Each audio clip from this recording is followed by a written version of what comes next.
Samantala, Fire Prevention Month na po. Kaninang umaga nga lang ay ginising ng sunog ang ilang residente sa barangay Alabang sa Muntinlupa. Pahirapan po ang pag-apula ng apoy dahil sa problema sa supply ng tubig. Ang mainit na balita hatid ni Bam Alegre.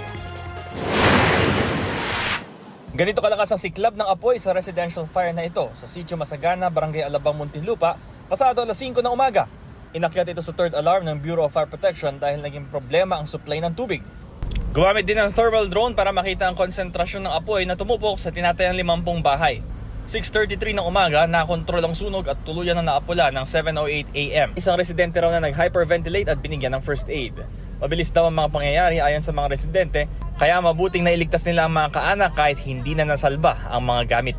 Gulat na lang po kami, bigla na lang po yung musbong yung apoy. Buti na may nagising sa amin isang tao. Ang bahay namin, ubos, pati tindahan namin, ubos, wala talaga kaming natira. Pasalamat kami kay Lord dahil lahat ng mga apo ko nandito. Tinutukoy pa ang halaga ng pinsala pati ang posibleng sanhi ng apoy. Initial na information na nanggaling po or nagsimula po ang sunog sa isang two-story na residential unit, residential house. So ito pong bahay na ito, ang aming pong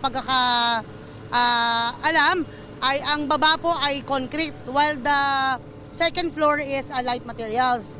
So doon po nagsimula ang sunog sa first floor. Bam Alegre, nagbabalita para sa GMA Integrated News.